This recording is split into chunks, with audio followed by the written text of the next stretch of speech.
हरिः ओम्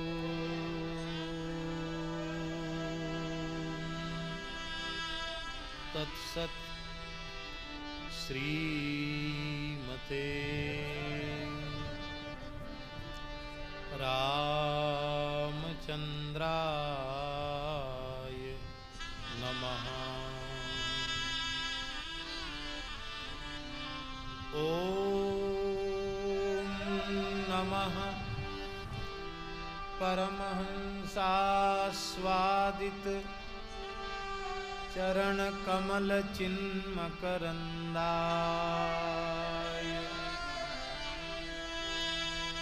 भक्तजनमानस निवासाय श्रीरामचन्द्राय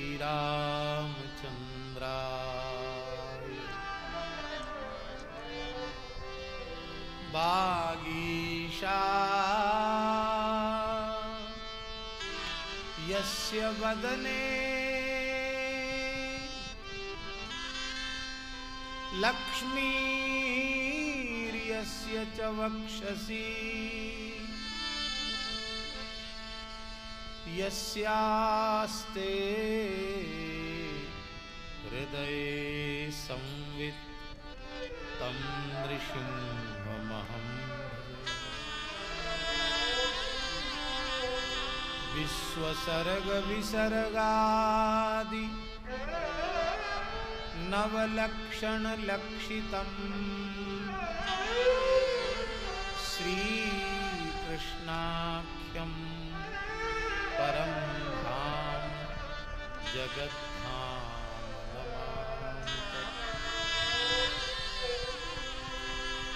प्रह्लाद नारद पराशर पुंडरीक व्यासाम्बरीश शुक सौनक भीष्म दाल्भ्यान् रुक्मांगदार्जुन वसिष्ठ विभीषणादीन् पुण्यानिमान् परम भागवतान् नमामि। वाञ्छाकल्पतरुभ्यश्च कृपा सिन्धुभ्य एव च पतितानां पावनेभ्यो वैष्णवेभ्यो नमो नमः। श्री सीतानाथ समारंभा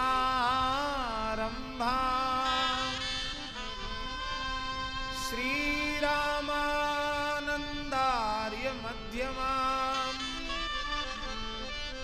अस्मदाचार्य पर्यन्ताम् वन्दे गुरु परम्पराम्।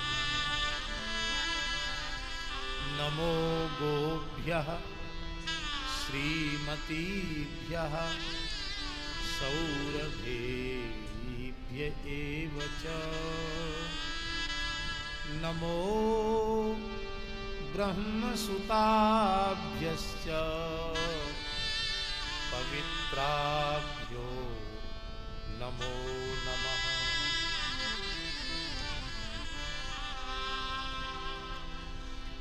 यस्यांके च विभाति भूधरसुता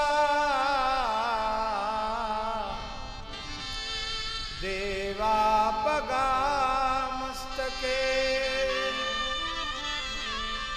भाले बाल विधुर्गले च गरलम्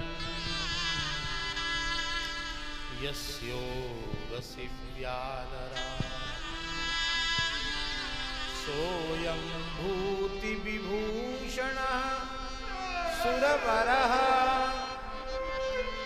सर्वाधिपः सर्वदा शरवः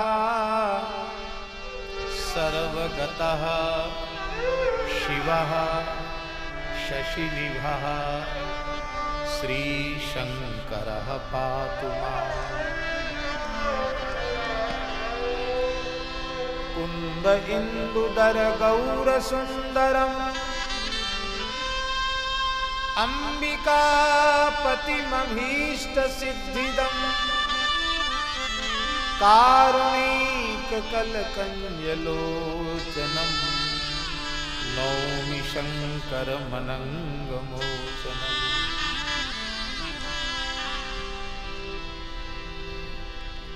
तव तत्त्वं न जानामि कीदृशोऽसि महेश्वर यादृशोऽसि महादेव तादृशाय नमो नमः। भक्त भक्ति भगवंत गुरु चतुर्नाम बपुए इनके पद वंदन किए नाशे विघ्न हने।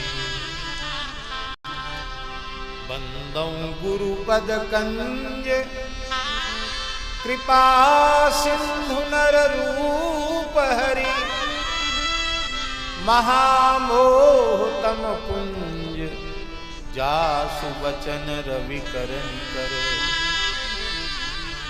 कुंद इंदु समदेह उमारमण करुणायन जाहि दीन परने करहु कृपा मर्दन। श्री राम जय राम जय जय राम। श्री राम जय राम जय जय राम। श्री राम जय राम जय जय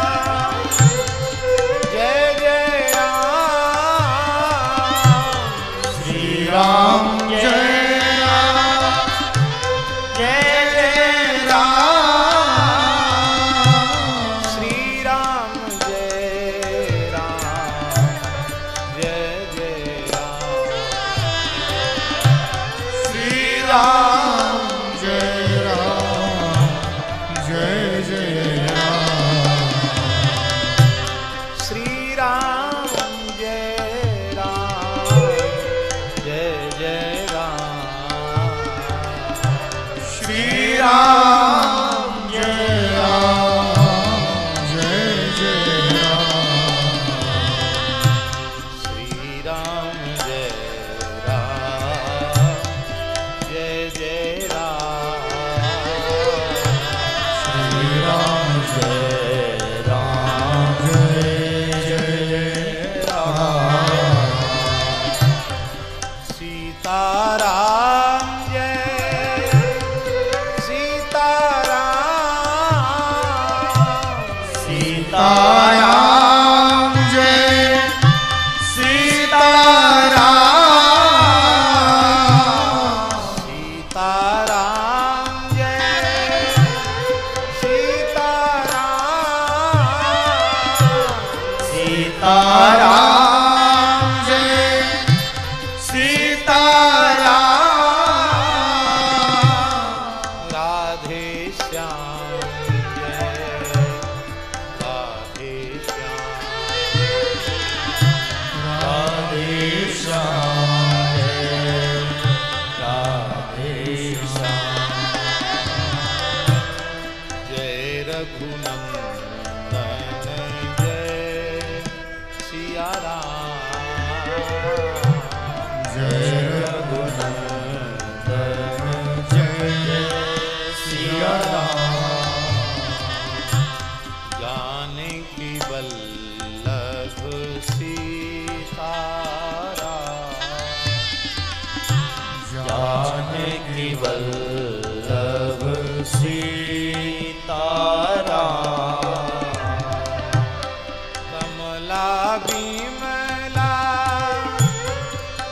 का धाम कमला विमला मिथिला धाम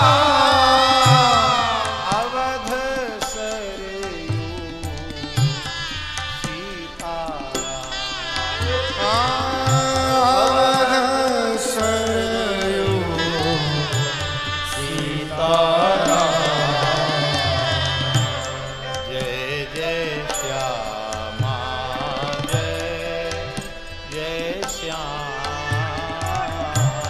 जय जय श्यामा जय श्याम जय जय श्री वृंदावन धाम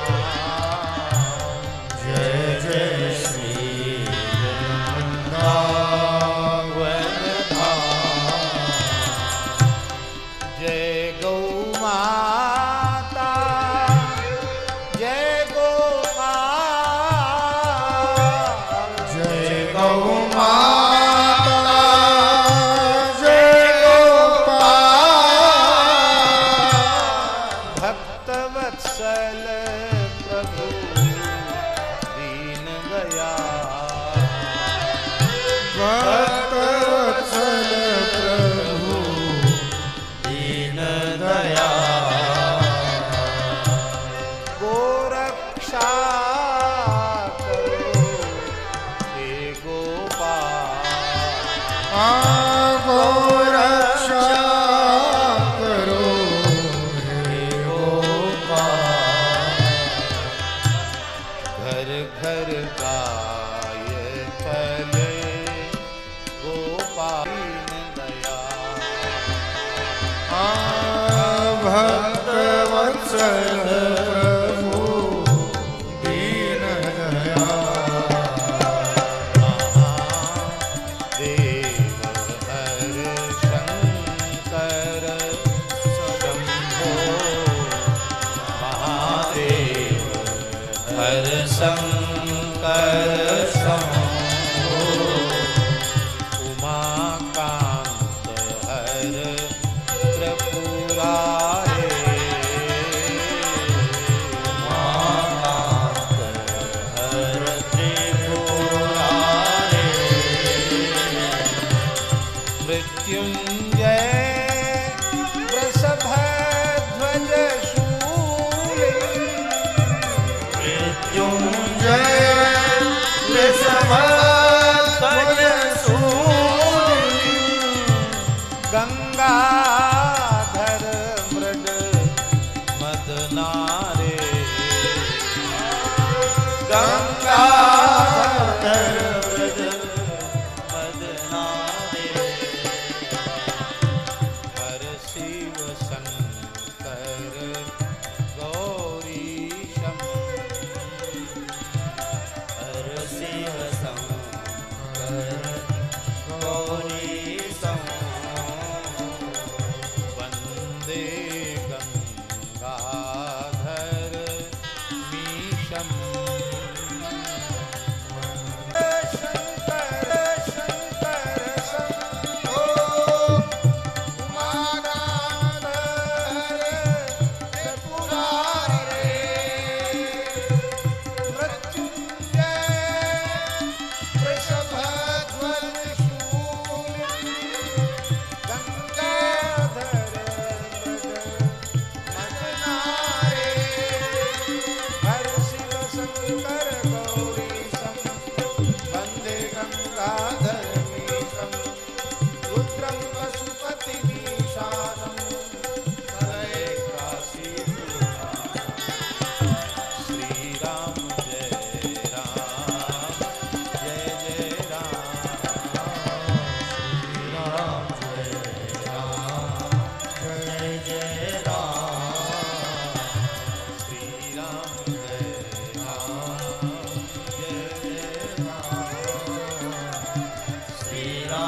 जय राम जय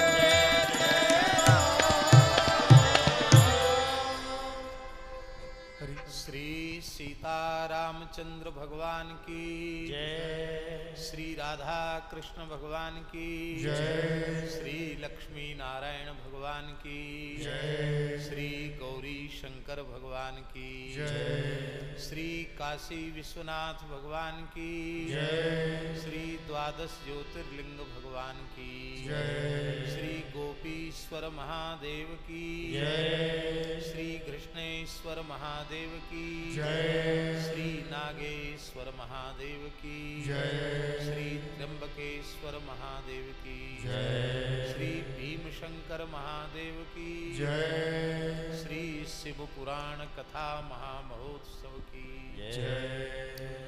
श्री गुरु गोविंद सिंह देव जी महाराज की जय। श्री नांदेड़ साहिब की जय। श्री दत्त भगवान की जय। श्री शिव पुराण कथा महामहोत्सव की जय। श्री जानकी नाथ भगवान की जय। श्री चंद्रकलावतार परम रसिकाचार्य श्रीमद स्वामी अग्रदेवाचार्य भगवान की जय। समस्त रसिकाचार्य पूर्वाचार्य चरणन की जय। श्री स्वामी मलूक देवाचार्य जी महाराज की जय। श्री सद्गुरुदेव भगवान की जय। सब संतन की जय। जय जय श्री सीताराम जय जय श्री राधे श्याम हर हर महादेव। हरिशरणम भक्तवांछा कल्पतरु भक्तवत्सल शरणागत वत्सल भगवान श्री उमा महेश्वर की महती कृपा करुणा से श्री दत्त भगवान की चरण सन्निधि में भारतवर्ष के पूज्य गण्यमान्य संतों की महत पुरुषों की मंगलमयी उपस्थिति में बालयोगी गोवत्स श्री वेंकटेश स्वामी जी के समायोजकत्व में हम आप सबको मानव जीवन का सर्वोत्कृष्ट फल सत्संग श्री शिव महापुराण की मंगलमयी कथा के माध्यम से प्राप्त हो रहा है। आज पूज्य छोटे सरकार जी ने धूनी वाले दादाजी का स्मरण किया, जो साक्षात भगवान शिव का ही स्वरूप के रूप में विराजमान है। आपने पूरी परंपरा का स्मरण किया। श्री बड़े दादाजी, श्री छोटे दादाजी हरिहर बोले भगवान जी और तृतीय पीढ़ी के आचार्य के रूप में श्री बड़े सरकार, और आज उसी पवित्र परंपरा के वर्तमान आचार्य श्री छोटे सरकार हम लोगों के मध्य विराजमान हैं। आपकी अपूर्व गुरु निष्ठा है। गुरु निष्ठा किसको कहते हैं, ये किसी को सीखना हो देखना हो तो खेड़ी घाट जाकर दादा दरबार जाकर के स्वयं प्रत्यक्ष दर्शन करना चाहिए। ऐसे छोटे सरकार जी का आज मंगलमय आशीर्वाद मिला और अत्यंत प्रसन्नता का विषय है कि हमारे श्री गुरुद्वारा गुरु गोविंद सिंह देव जी का गुरुद्वारा श्री हजूर साहिब नांदेड़ गुरुद्वारा से पूज्य संत पधारे हैं। उनका दर्शन करके मन बहुत प्रसन्न है और हम तो पहले से ही यह निश्चय किए हुए थे कि जब भी नांदेड़ की यात्रा होगी तो श्री गुरुद्वारा साहब में जाकर मत्था जरूर टेकना, क्योंकि आज पूरे विश्व में जो हिंदू वैदिक सनातन धर्म का अस्तित्व बचा है और इस रूप में दिखाई पड़ रहा है, इसके मूल में प्रथम बादशाह गुरु श्री नानक देव जी महाराज से लेकर दशम गुरु श्री गुरु गोविंद सिंह देव जी महाराज का अनुपम अविस्मरणीय योगदान है। ये 10 गुरु न होते तो आज इतनी बड़ी संगत का दर्शन यहां न होता, हिंदू का नाम निशान धरती से मिट जाता।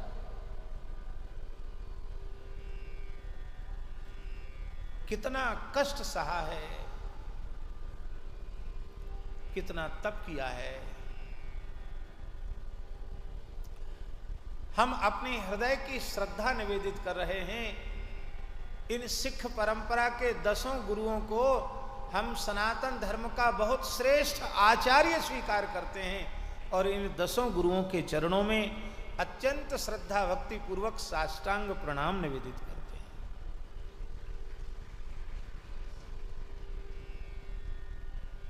श्री गुरु ग्रंथ साहब गुरुवाणी साक्षात गुरुओं का स्वरूप है। हमारे यहां ग्रंथों को ही भगवत स्वरूप माना गया। अभी आप लोग शिवपुराण की कथा का श्रवण कर रहे थे तो आप लोगों ने सुना कि ये शिव महापुराण जो ग्रंथ है ये कोई पुस्तक ग्रंथ नहीं है, ये साक्षात भगवान सदाशिव का वांग्मय स्वरूप है, शब्दमय स्वरूप है।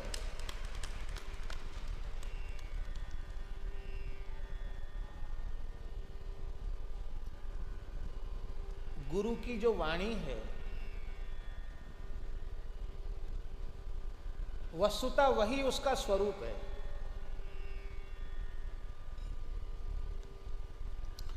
हम लोगों के शरीर किसी काल विशेष में उत्पन्न होते हैं और इन शरीरों की अवधि पूरी हो जाती है तो फिर ये शरीर दिखाई नहीं पड़ते। लेकिन आचार्यों की, महापुरुषों की, गुरुओं की, संतों की वाणी इस धरती पर सदा विराजमान रहती है। इसलिए गुरुवाणी ही गुरु विग्रह है, ये सिद्धांत है और इस सिद्धांत को साकार स्वरूप दिया है, मूर्त स्वरूप दिया है श्री गुरु गोविंद सिंह देव जी महाराज ने, जिन्होंने संतों की वाणी को ही गुरु के रूप में प्रतिष्ठित किया, अकाल तख्त पर विराजमान किया और सभी संतों को एक स्थान पर विराजमान कर दिया। हमारे श्री रामानंद संप्रदाय के प्रवर्तक आचार्य श्री कबीर साहिब के गुरुदेव श्री रैदास महाराज के गुरुदेव श्री रामानंदाचार्य जी महाराज की भी वाणी गुरु ग्रंथ साहब में 2 पद हैं, 1 पद है, 2 पद हैं, 2 शब्द श्री रामानंदाचार्य भगवान के गुरु ग्रंथ साहब में। श्री कबीर साहब के शब्द तो बहुत हैं, श्री रैदास जी के, श्री धन्ना जी, श्री पीपा जी, श्री सेन जी,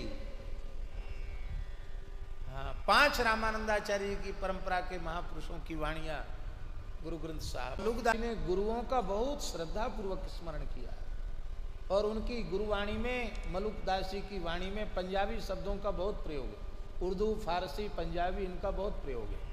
उससे लगता है कि उनके घर में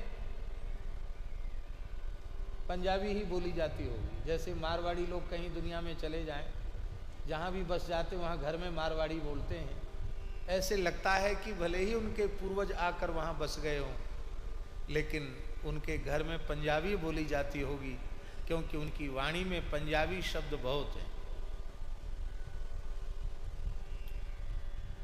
कई पद तो ऐसे हैं कि जिनमें एकदम शुद्ध पंजाबी,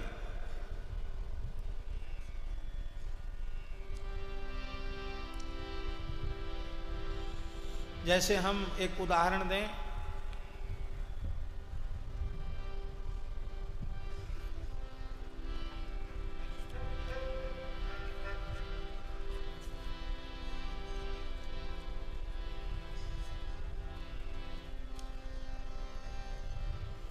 वे कह रहे हैं माई इम नाची मना नंददा कान्हा खेलदा ग्वाली दी गोद बिचे, तीहू महीने दा बोलदा चालदा तदि अहीरनी गल पुछे। छोहरा चंचल कुनहरी चाटदा माखन शामनु बहुत रुचे। दास मलूक ते गुजराना ही नयन तिहुनो जान चुके। अब इस पद को देखकर लगता है कि हिंदी नहीं, बिल्कुल पंजाबी, ठेठ पंजाबी। तो उनकी वाणी में इस प्रकार से बहुत सुंदर सुंदर भाव। गुरुवाणी में दया के ऊपर बहुत जोर दिया गया। प्राणी मात्र पर दया करो, सब में एक आत्मा का दर्शन करो, इस बात पर बहुत जोर दिया गया। और उसका प्रभाव ही श्री मलुकदास जी की वाणी पर दिखाई पड़ता है। वे कहते हैं, जय ही घट दया तहाँ प्रभु आ। जय ही घट दया तहाँ प्रभु आ। अपना सा दुख सबका जाने। अपना सा दुख सबका जाने। ताके निकट न आवे पाप। ताके निकट न आवे पाप। यही घट दया तहाँ प्रभु आ। यही घट दया प्रभु आ। तीरथ जाय करे जो कोई। तीरथ जाय करे जो कोई। बिना दया सब निष्फल हो। बिना दया सब निष्फल हो। हृदय में दया नहीं है तो सारे धरती में गोता, सारे धरती के तीर्थों में गोता लगा के आओ, आप पवित्र नहीं हो गए। प्राणी मात्र के प्रति दया का भाव तो होना ही चाहिए। चाहे जितने पोथी पत्रा पढ़ लो, दया नहीं है तो तुम्हारा ज्ञान तुम्हारा कल्याण नहीं करेगा। पंडित पोथी पढ़े 50। पंडित पोथी पढ़े 50। बिनु दया सब होई निराश। बिनु दया सब होई निराश। हिंदू कहता है गाय मत मारो। मुसलमान कहता हमारे धर्म में तो है, हम तो मारेंगे। पर हिंदू भी कई बार देवी देवताओं के नाम पर बकरा भेड़ा काटता है। संत तो निष्पक्ष भाव से मानव जाति के कल्याण की बात बोलते हैं। वो कहते यदि गाय काटने वाला नरक जाएगा तो बकरे काटने वाला भी स्वर्ग नहीं जाएगा। इसलिए न गाय का वध करो, न बकरा बकरी का वध करो, किसी प्राणी की हत्या मत करो। जैसी बकरी कैसी गाय। जैसी बकरी कैसी गाय। इनके कुहे नरक को जा। इनके कुहे नरक को जा।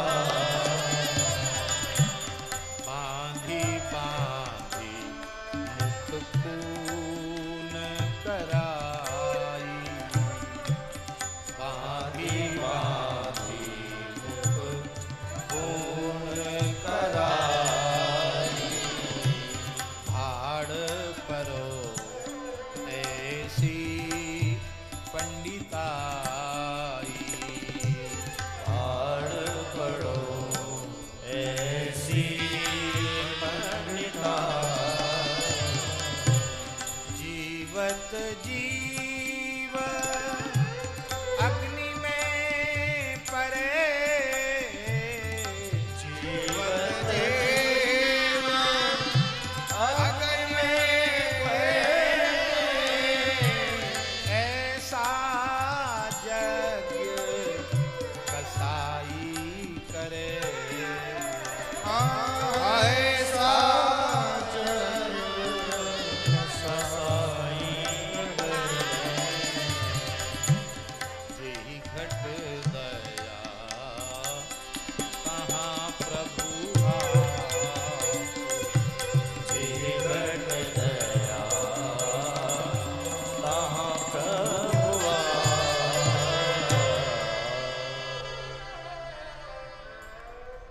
संत वाणी गुरु वाणी बिल्कुल एक जैसी है, चाहे जहां से उठाकर देख लो। हम अपनी हृदय की बात कहते हैं। जैसे गीता, भागवत, रामायण, भक्तमाल आदि दिव्य ग्रंथों का प्रवचन होता है, सत्संग होता है, ऐसे ही आज संपूर्ण हिंदू सनातन धर्म को श्री गुरुवाणी के सत्संग की भी आवश्यकता है। पर हमको एक संत की कृपा से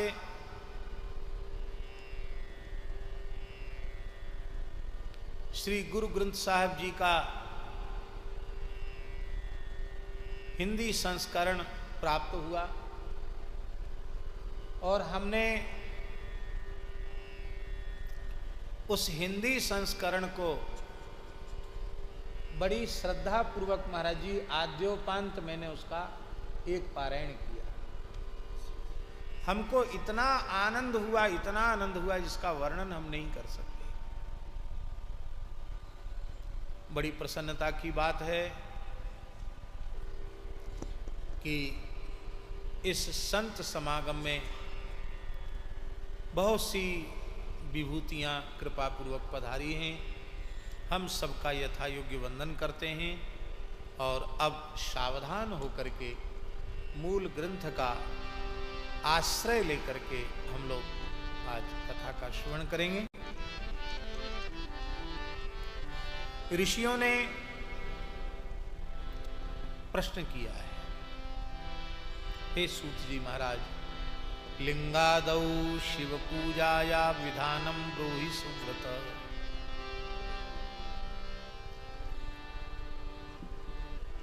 शिवलिंग में भगवान शिव की पूजा का विधान क्या है, आप कृपा करके बताएं। सूत जी वर्णन करते हैं कि पहले लिंगों के क्रम का श्रवण करना चाहिए। प्रथम लिंग क्या है? सूक्ष्म प्रणव रूपम ही सूक्ष्म रूपम तु निष्कलम, स्थूल लिंगम ही सकलम तत्पंचाक्षर मुच्यते। सूत जी कह रहे हैं प्रणव अर्थात ओंकार, जिसको कहा एक ओंकार, वह एक ओंकार प्रणव वह प्रथम सूक्ष्म लिंग है। वो ओंकार भी शिवलिंग ही है।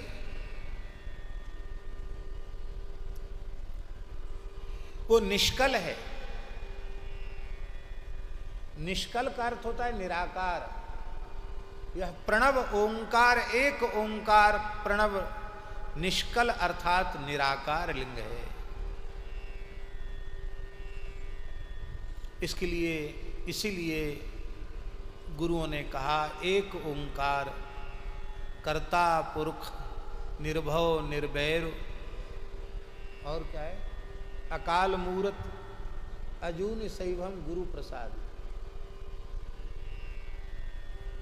एक ओंकार यह भी शिवलिंग ही है। और दूसरा शिवलिंग है पंचाक्षर।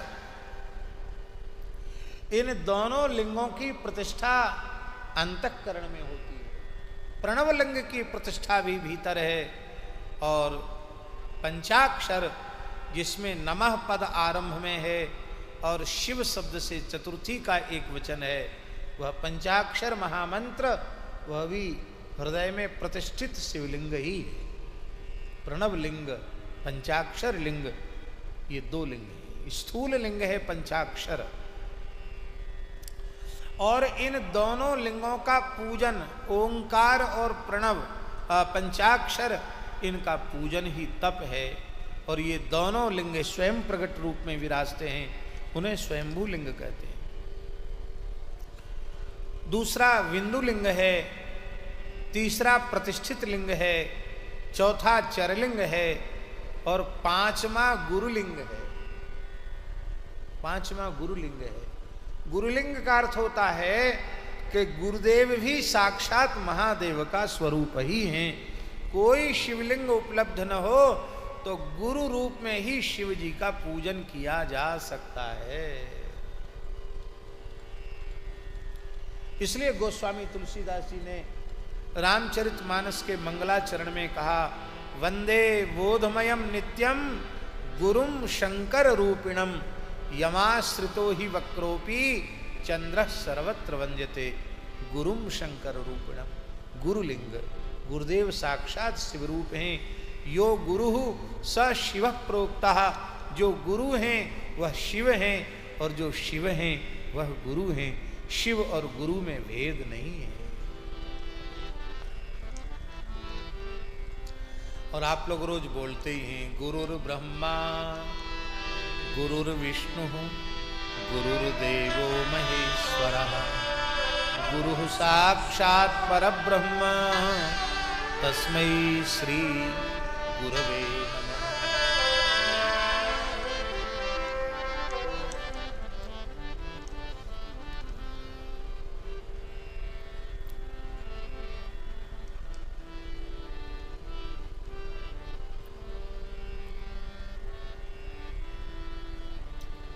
भूमि को भेद करके भगवान शिव प्रकट होते हैं, वो नादलिंग है। और ये नादलिंग ही स्वयंभू शिव के रूप में जाने जाते हैं। बोलो भक्त वत्सल भगवान की जय।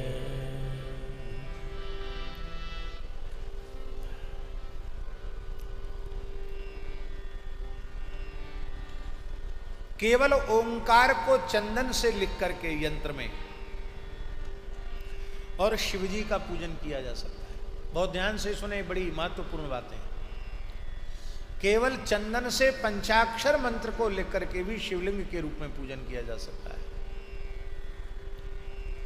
और फिर अग्नि में, सूर्य में, चंद्र में, पृथ्वी में, जल में, आकाश में, सर्वत्र शिव का स्मरण करके कहीं भी शिव जी का ध्यान, पूजन, स्मरण, वंदन किया जा सकता है।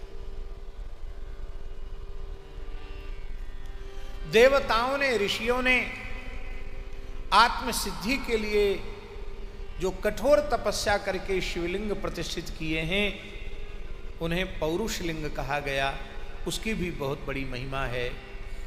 और राजाओं ने अथवा जो सामर्थ्यवान लोग हैं, शिल्पियों को बुला करके शिवलिंग की स्थापना की है। वे प्राकृत लिंग कहे जाते हैं। वह प्राकृत लिंग भी भोग ऐश्वर्य दोनों को देने वाले हैं।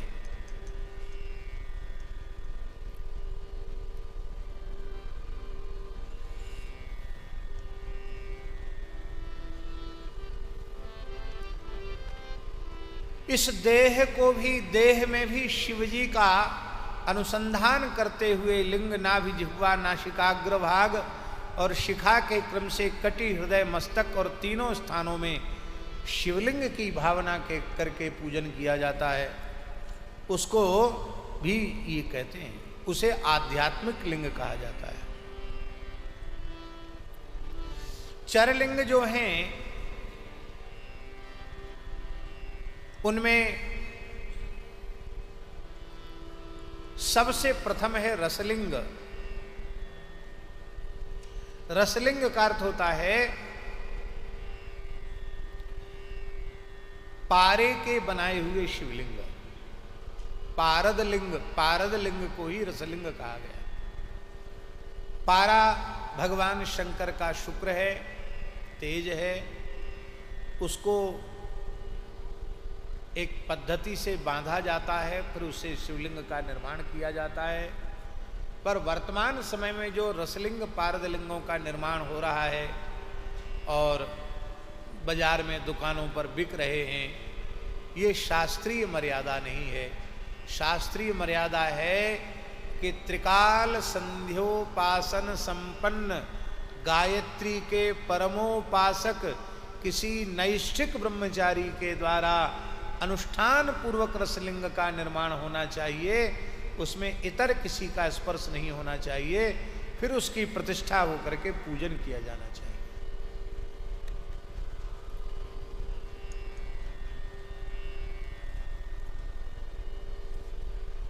रसलिंगम ब्राह्मणानां सर्वाभीष्ट प्रदम भवेत्, बाणलिंगम क्षत्रियाणां महाराज्य प्रदम शुभम, स्वर्णलिंगम तु वैश्यानां महाधनपतित्वदम, लिंगालिंगम तु शूद्राणां महाशुद्धिकरम शुभम, स्फाटिकम बाणलिंगं च सर्वेषां सर्वकामदम, स्वीया भावे न्यदीयन्तु पूजायां न निषिध्यते। इस प्रकार से अलग अलग लोगों की पात्रता के अनुसार अलग अलग शिवलिंगों के पूजन का विधान किया गया। भस्म की विशेष महिमा का वर्णन किया गया। दिवावा यदिवा रात्रौ नारी वाथ नरोपि वा, पूर्जार्थम सललम भस्म त्रिपुंडे नैव धारेत। सजल भस्म सहित ही त्रिपुंड धारण करने का विधान है।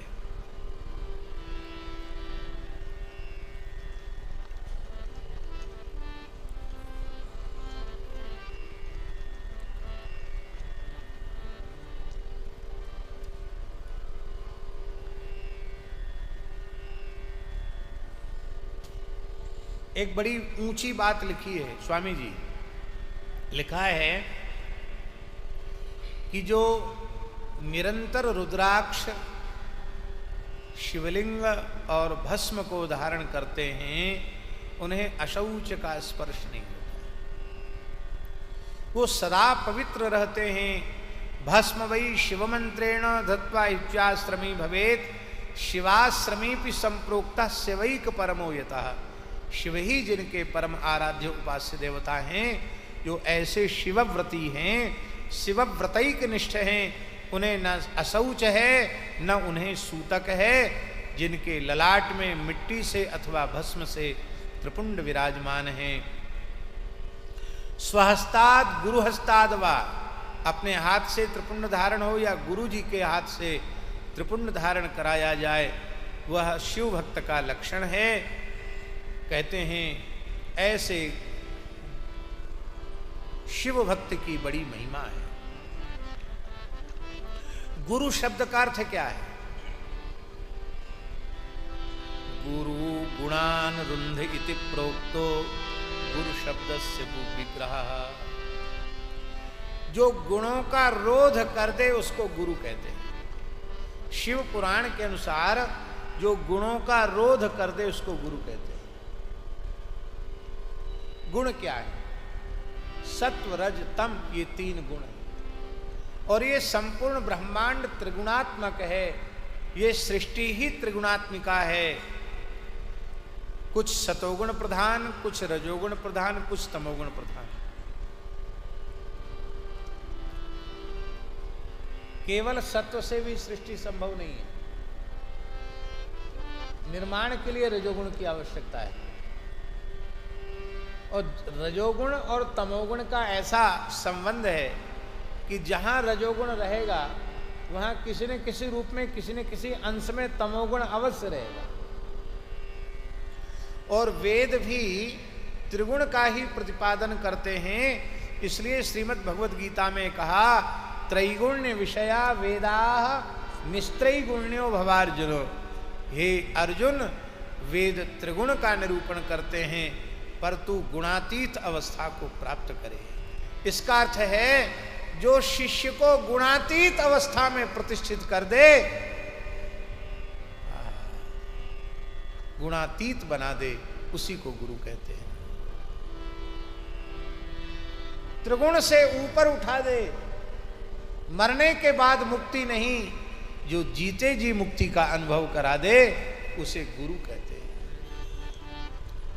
जब तक त्रिगुण का लेश है, त्रिगुण के संस्कार हैं, तब तक बंधन है, और गुण प्रतिष्ठित होते हुए वह जीवन मुक्तावस्था को प्राप्त करता है। हमारे यहाँ शास्त्रों में लिखा है, अब मरने के बाद भले ही हम लोग कह दें स्वर्गवासी नरकवासी, तो किसी को कहा नहीं जाता। कहा जाता है क्या? चाहे पापी आदमी भी मर जाए तो ये नहीं कहते हैं कि नरकवासी अमुक, ऐसा बोलते हैं क्या?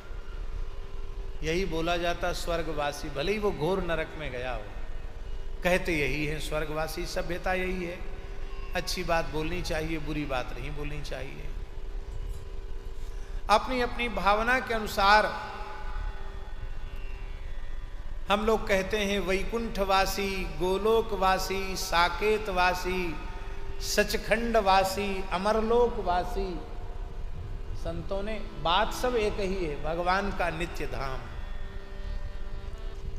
जिसके संबंध में गीता जी में कहा न तद्भासयते सूर्यो न शशांको न पावकः यद गत्वा न निवर्तन्ते तद्धाम परमं मम।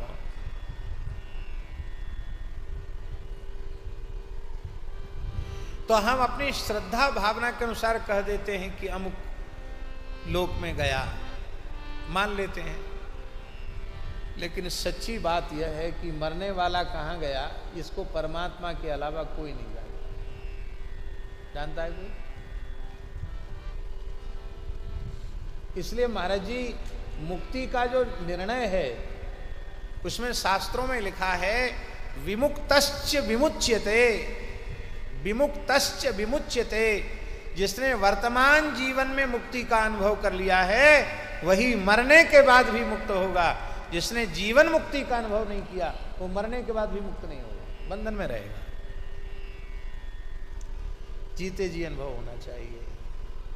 इसलिए गोस्वामी तुलसीदास जी का ये वचन हमें बहुत प्रिय लगता है विनय पत्रिका में।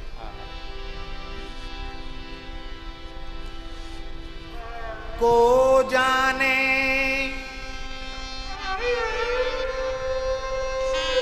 को जाने को जई है जमपुर, को जाने को जई है जमपुर, को सुरपुर पर धाम को तुलसी मोहि भलो लागत, जग जीवन राम गुलाम को। मरने के बाद किसको पता है कि कौन यमलोक जाएगा? को जाने को जई है जमपुर, को सुरपुर, कौन स्वर्ग जाएगा और कौन परधाम को जाएगा। नित्य साकेत वैकुंठ कैलाश में कौन जाएगा किसी को पता नहीं।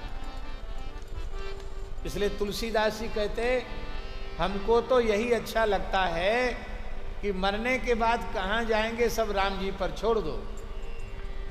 जब तक जियो राम जी के गुलाम बन करके जियो, राम जी के सेवक बन करके जियो, भगवान के शरणागत होकर के जियो। बोले शरणागत होने से क्या फायदा है भाई? क्या लाभ है? हम राम जी के गुलाम होकर, सेवक होकर, भक्त होकर, शरणागत होकर जिए, इसका लाभ क्या है? इस बात को भी विनय पत्रिका में गोस्वामी जी कह रहे हैं। रोटी लूगा नीके राखे, आगे हूँ की वेद भाखे। आप प्रभु के चरणों में निवेदित हो जाओ, शरणागत हो जाओ, तो रोटी और लूगा माने कपड़ा, इसका अभाव नहीं होगा। ये महापुरुष बैठे हैं सब सामने, ऊपर विराजे हैं, सामने विराजे हैं, ये संत कौन सा धंधा करते हैं? ना तो इनका कोई व्यवसाय है, खोमचे की भी दुकान नहीं है। खोमचा जानते हो, ठिलिया लेकर के चलाते हैं। खोमचा का भी काम इनका नहीं है कि चलो भाई कोई टाइम पास मूंगफली बेच लेते हो। 1 बीघा भी खेत नहीं है। वेंकटेश स्वामी जी बैठे हैं, कितनी खेती है मठ की?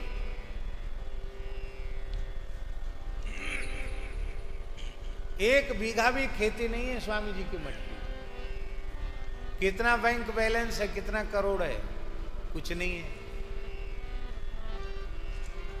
आज 60 से 70 हजार संगत रोज लंगर छक रही है, जीम रही है, सबको भोजन की व्यवस्था है। बड़े से बड़ा करोड़पति भी ये व्यवस्था नहीं कर सकता, सब हाथ खड़े कर देंगे। इंडस्ट्री वाले, बड़े बड़े अधिकारी, ऑफिसर हाथ खड़े कर देंगे। पर ये कैसे हो रहा है? ये है शरणागति की महिमा।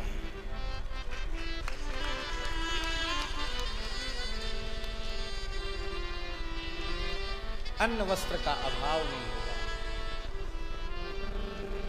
महाराज जी, कितने संतों के स्थान ऐसे हैं जहां हाथ जोड़ना पड़ता है कि अब अन्न की जरूरत नहीं है, अब आवश्यकता नहीं है, मत दो। ये कौन व्यवस्था कर रहा है?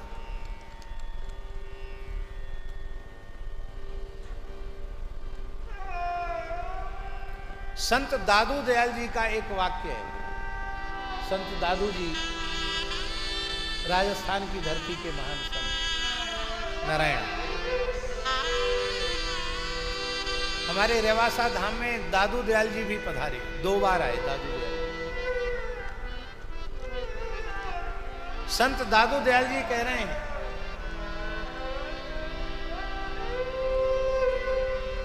दादू दुनिया बावरी,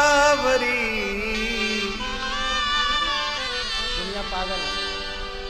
दादू दुनिया बावरी, सोच करे गैली,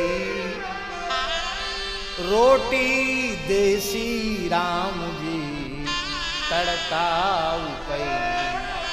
राजस्थानी शब्द है। दुनिया पागल है किस चीज में? केवल खाने कमाने की चिंता में पागल है। क्या खाएंगे, क्या कमाएंगे?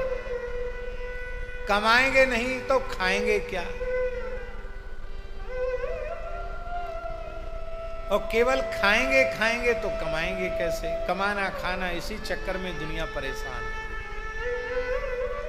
और कई बार तो स्वामी जी बड़ी विचित्र स्थिति होती है।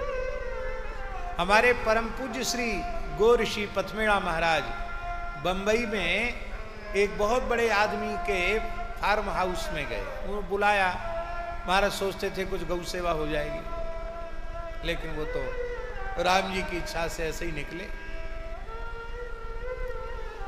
उसने बोला, महाराज बहुत बड़ा आदमी था, कई हजार करोड़ का आदमी था। वो बोला, बाबा जी सेवा तो हम करेंगे, गौ सेवा, पर आप हमें ठीक कर दो। तो महाराज ने पूछा, तुम्हें क्या तकलीफ है? बोले, डॉक्टर कहता है जिस दिन खा लोगे उसी दिन मर जाओगे। अरे तो तुम बिना खाए हो क्या? बोले नहीं, नमक नहीं खा सकते, मीठा नहीं खा सकते, मिर्च नहीं खा सकते, घी नहीं खा सकते, तेल नहीं खा सकते, फल नहीं खा सकते, दूध नहीं पी सकते, दही नहीं खा सकते। अरे राम। महाराज बोले, फिर खाते क्या हो?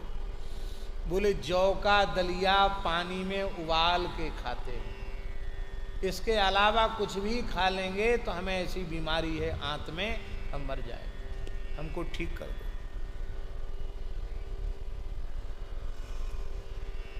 अब व्यक्ति खाने के लिए तो कमाता है, पर हजारों करोड़ कमाने वाला व्यक्ति खा नहीं सकता।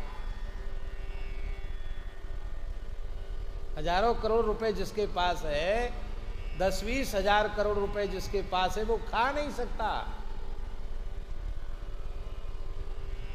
तो दादू दुनिया बावरी सोच करे गैली। साधु बोले साधु को सोच करने की जरूरत नहीं। रोटी देसी राम जी, राम जी रोटी देंगे। कब देंगे राम जी रोटी? तड़का पहली, सूर्योदय पीछे होगा और साधु के भोजन की व्यवस्था पहले हो जाएगी। आज किस घर से भिक्षा मिलेगी? ये राम जी का विधान है।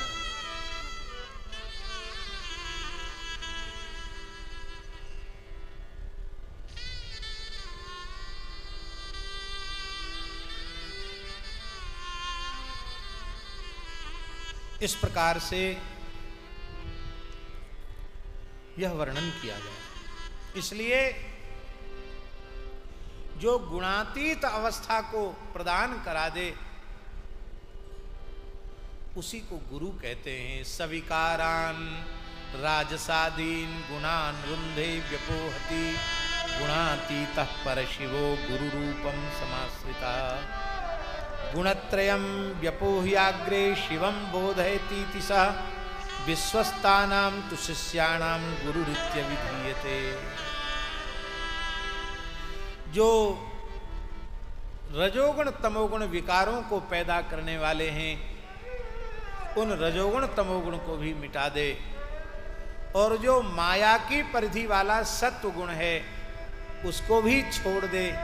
विशुद्ध सत्व जो निष्काम प्रेम है उस निष्काम प्रेम में प्रतिष्ठित कर दे। ऐसी परम शिवता का आविष्कार कर दे, गुणातीत बनाकर शिव तत्व का बोध करा दे, उसी को गुरु कहते हैं। कहते जिस सद्गुरु ने कृपा करके हमें गुणातीत अवस्था प्रदान की है, हमें शिव तत्व का बोध कराया है, शिष्य को भवेद बुधा गुरु लिंग से पूजा तो गुरु शुश्रूषणम भवे। इसलिए गुरु तत्व में साक्षात शिवजी को स्वीकार करना चाहिए। गुरु रूप में साक्षात शिव तत्व ही है। तस्मात् गुरु शरीरम तु गुरु लिंगम भवेद बुधा गुरु लिंग से पूजा तो गुरु शुश्रूषणम भवे। इसलिए गुरु पूजा भी शिवलिंग का अर्चन है, शिवलिंगार्चन है, महादेव की पूजा है। गुरु पूजा महादेव की पूजा है।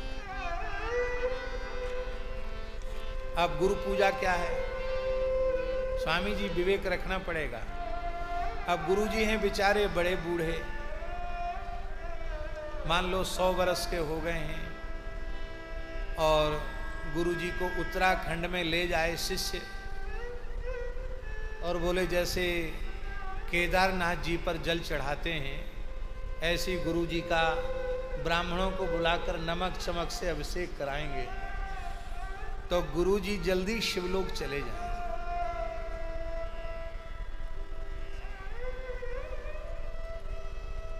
राजस्थान में मारवाड़ क्षेत्र में वहाँ बालू ही बालू है तो गर्मी भी खूब पड़ती है, ठंड भी खूब पड़ती है। तो एक भगत के घर में गांव में गुरुजी आए, गर्मी के समय में आए। तो शिष्य बड़ा गुरु भक्ति वाला था, उसने कोरे कोरे मिट्टी के घड़े मंगाए।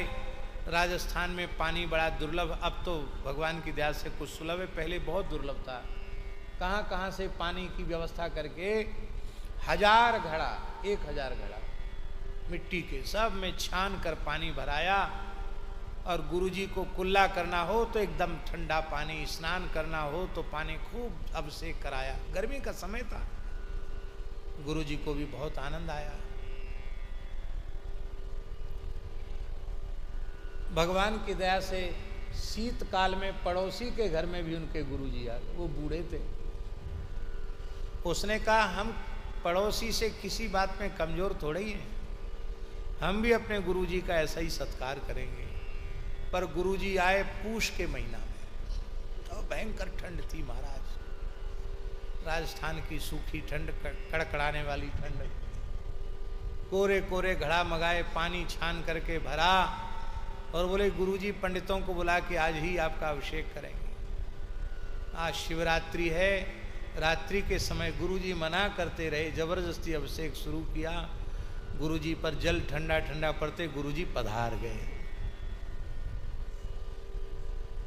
इसलिए शिवजी का जैसा पूजन होगा, शिवजी वो तो हिमखंड के निवासी हैं, उनको तो सब कुछ स्वीकार हो जाएगा, पर देह रूप में जो गुरु है उनके देह का विचार करके, उनकी अवस्था का विचार करके उनकी सेवा क्या है।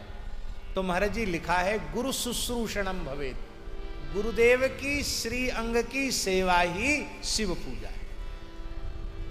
उनके शरीर को जिस किसी भी प्रकार की सेवा की आवश्यकता है उस प्रकार की सेवा शिष्य अत्यंत श्रद्धा पूर्वक करे, इसको कहते हैं गुरुलिंगस्य पूजा तो गुरु शुश्रूषणम भवेत। अब गुरु सेवा क्या है, बहुत ध्यान से सुने। सेवा का अर्थ भी सेवा आज्ञा समन सुसाहिब सेवा, आज्ञा पालन से बड़ी कोई सेवा नहीं है। पीछे पड़ के गुरुजी के हाथ पांव दबावे और गुरुजी जो कहें उसको बिल्कुल न सुने, वो कहें बेटा पूरब जाओ, बोले हम तो पश्चिम जाएंगे, तो वो सेवा नहीं है। ऐसे जो आज्ञा का उल्लंघन करने वाले शिष्य होते हैं वो कई बार हाथ पैर दबाते दबाते गला भी दबा देते हैं। पधारो गुरुजी जल्दी, गद्दी खाली करो हमारे लिए। बुरा नहीं मानना, साधु सा ही बात है। इसलिए गुरुराज उत्तराधिकारी इनको, आपको जो उस पूरे संस्था के प्रमुख हैं, उनको गुरु महाराज आज्ञा देते शौचालय साफ करो। उत्सव के समय हजारों की भीड़ आती और आप एकदम साफ रखते, चाहे जितने लोग आ जाएं, अपने हाथ से शौचालय साफ करते और गुरुजी सुंदर शौचालय देखकर प्रसन्न होते तो छाती से लगा लेते। भैया सैकड़ों जन्म तक तपस्या करने से जो नहीं मिलेगा वो गुरुजी का हृदय कमल खिल जाएगा तुम्हारी सेवा से, वह एक ही जन्म में मिल जाएगा। इसलिए गुरु सेवा करते हुए गुरु आज्ञा का पालन करना, इसको कहते हैं गुरुलिंग पूजा। ये महादेव की पूजा है। श्रुतम करोति शुश्रूषा कायेन मनसा गिरा, उक्तम यद गुरुणा पूर्वम शक्यम वा शक्यमेव वा। गुरुजी जो आज्ञा दें उसको तत्काल करे, हाँ जी हाँ, शरीर से, मन से, वाणी से उसको पूरा करने का प्रयास करे। ये कभी न बोले गुरुजी से कि ये गुरुजी हमसे नहीं होगा। वो कल वाली बात इसमें आ गई आज। गुरुजी के सामने कभी असंभव न बोले, ना न बोले, तुम्हारा जीवन बेकार चला जाएगा। महापुरुष केवल आज्ञा नहीं देते हैं, आज्ञा पालन की सामर्थ्य भी देते हैं, शक्ति भी देते हैं। कैसे होगा, कैसे होगा, होगा कैसे? गुरुजी ने कह दिया तो होगा, क्यों नहीं होगा? लाख बार होगा, क्यों नहीं होगा? गुरुजी ने कह दिया तो जरूर हो जाएगा। उसमें विचार न करें। अपने प्राण देकर, तन देकर, धन देकर गुरुजी की आज्ञा का पालन करे, उसे शिष्य कहते हैं। कहां गई कलम, कहां गई? बहुत सुंदर श्लोक है। करोत्येव हि पूतात्मा प्राणैरपि धनैरपि, तस्माद्वै शासने योग्यः शिष्य इत्यभिधीयते। शास अनुशिष्ट धातु से शिष्य शब्द निष्पन्न होता है। शास इदं हलोह, इससे इत्व होता है, तो शिष्य शब्द निष्पन्न होता है, जिसका अर्थ होता है शासितुम योग्यः, माने गुरुजनों के अनुशासन में जो रहने के योग्य हो उसे शिष्य कहते हैं।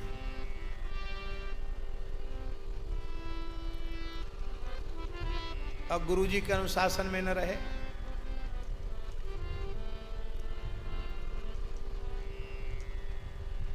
आज हमारे बड़ी प्रसन्नता की बात है कि श्री नर्मदा जी के तट से श्री नरसिंह मंडल वाले पूज्य श्री महंत जी महाराज, श्री महंत श्री श्याम सुंदर दास जी महाराज, यही नाम है ना, कृपा पूर्वक पधारे हैं। मन में बड़ी प्रसन्नता है। पुराने संत हैं, साधु सेवी स्थान है। ओंकारेश्वर का ये एकमात्र ऐसा स्थान है, जब आधी रात में भी कोई साधु चला जाए तो सबको आसन लगाने की जगह है, सबको प्रसाद पाने का प्रबंध है, ऐसा स्थान है। हम प्रणाम करते हैं पूज्य महंत जी महाराज को। हाँ,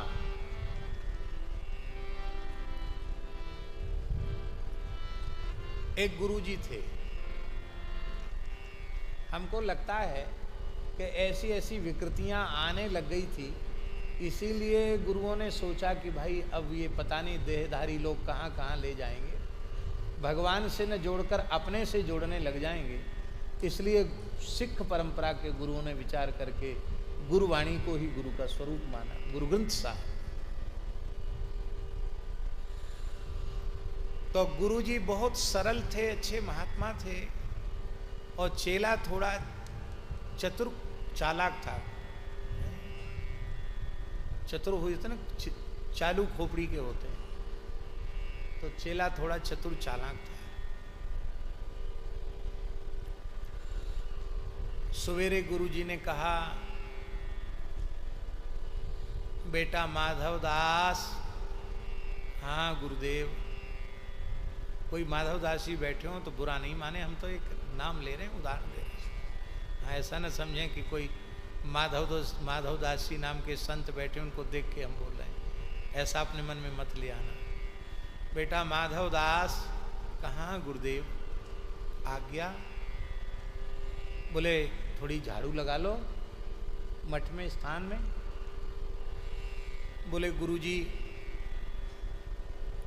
आपने ही कहा था कि झाड़ू लगाने में बहुत सूक्ष्म जीव बेचारे पधार जाते हैं, हिंसा हो जाती है। आपने एक दिन प्रवचन में कहा था, अहिंसा परमो धर्मः। तो हम तो उसी बात का विचार कर रहे हैं कि आपकी वो वाली बात माने कि आज झाड़ू लगाने वाली बात माने। गुरुजी बेचारे सीधे थे, चुप हो गए, बोले कोई बात नहीं। तो थोड़ी देर बाद गुरुजी ने कहा, बेटा कोई बात नहीं, झाड़ू तो हमने लगा ली, अब थोड़ा गौ सेवा करो। बोले महाराज गौ सेवा की महिमा तो आपने इतनी सुनाई कि हम बोल नहीं सकते, पर समस्या यही, हमें बड़ा डर लगता गाय से। क्यों? सामने जाओ तो सींग मार दे, पास में जाओ लो लात मार दे, तो फिर आप तो वैसी उम्र हो रही है आपकी, और आपके चेला का अंग भंग हो जाए, विकलांग हो जाए, तो आपको सेवा करनी पड़ेगी। तो गुरुजी आप धीरे धीरे, हम जब भय हमारा खत्म हो जाएगा तो हम धीरे धीरे करेंगे, गौ सेवा भी करेंगे। गुरुजी बहुत सीधे थे, उन्होंने कहा कोई बात नहीं, ऐसा ही है, ये थोड़ा अलाली है। तो गुरुजी ने गोबर भी उठा लिया, गौशाला भी साफ कर ली, धार भी काट ली, और चेला ने भी स्नान कर लिया, गुरुजी ने भी स्नान कर लिया। बोले बेटा अब ऐसा है, तुम मंदिर में जाकर भगवान की सेवा कर लो। कहा गुरुजी इस सेवा का कार्य तो बहुत उत्तम कार्य है, भगवान की सेवा, पर आपने एक दिन बोला था कि सेवा में 32 अपराध होते हैं। हम तो नए नए चेलाएं, हमसे 64 हो जाएंगे, हमसे तो डबल हो जाएंगे, तो अपराध वाला काम हमसे क्यों करवाते? गुरुजी ने कहा चलो हम सेवा पूजा भी कर लें। तब गुरुजी बोले ठीक है बच्चा, हम सेवा पूजा कर रहे हैं, तुम तब तक रसोई बना लो। तो उसने कहा गुरुजी आप अन्यथा न माने, हम सब काम करना जानते हैं, बस इतना ही नहीं आता, रोटी बनाना नहीं आता, रसोई बनाना, और सब काम करना जानते हैं। कितने सेर दाल में कितना सेर नमक पड़ेगा ये हम नहीं जानते। अरे बच्चा, कितनी सेर दाल में कितने सेर नमक थोड़ी पड़ता है, नमक तो नमक के हिसाब से पड़ता है। बस यही गुरु जी बिल्कुल, फिर रसोई बिगड़ जाए, भगवान को बढ़िया भोग न लगे, अतिथि सत्कार न हो तो आप नाराज होंगे। गुरु जी ने कहा कोई बात, हम रसोई भी बना लेते हैं, भोग लगा लिया। बोले बेटा प्रसाद पालो। बोले देखो आपने ही एक दिन कहा था, आज्ञा गुरुणाम अविचारणीया, आज्ञा गुरुणाम अनुपालनीया। गुरुजनों की आज्ञा पालन में बिल्कुल विचार नहीं करना चाहिए, जो मुख से आज्ञा निकले तत्काल पालन करना चाहिए। और सवेरे से तो हम कुछ न कुछ गड़बड़ी कर रहे हैं, ये आपकी आखिरी आज्ञा है, इसका हम तिरस्कार नहीं कर सकते।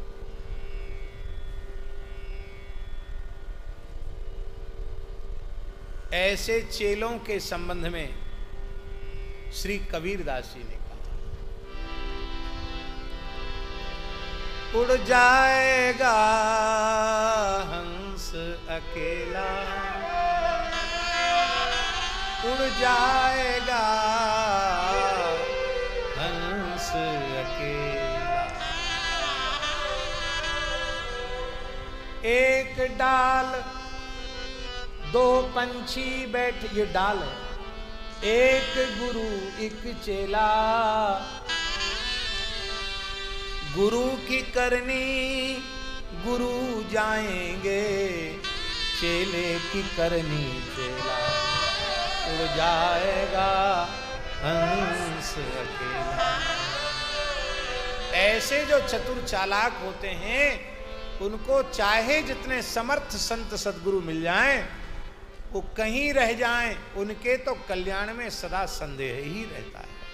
इसलिए शिव पुराण में ये सिद्धांत कहा जा रहा है कि जो गुरुजनों के अनुशासन में रहे, अपने तन मन प्राण की पूरी शक्ति लगा करके गुरु की आज्ञा का पालन करे, उसे शिष्य कहते हैं।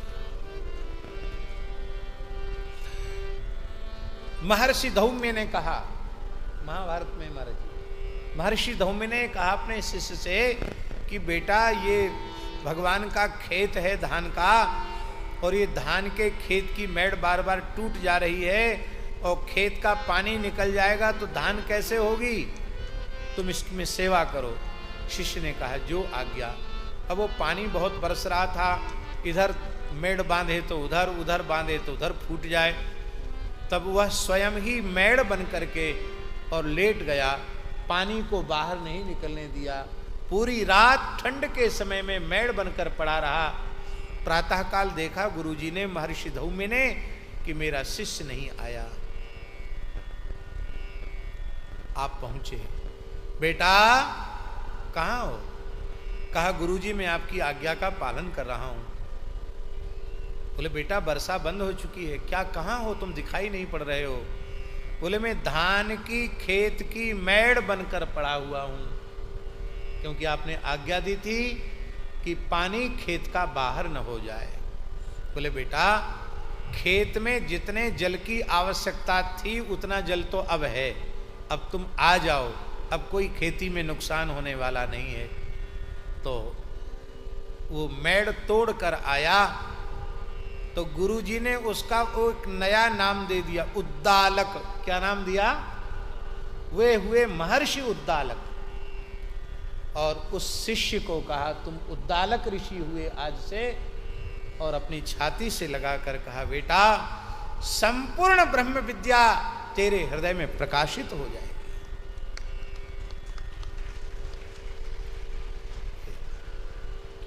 शब्द ब्रह्म पर ब्रह्म दोनों का तुझे संपूर्ण बोध हो जाए।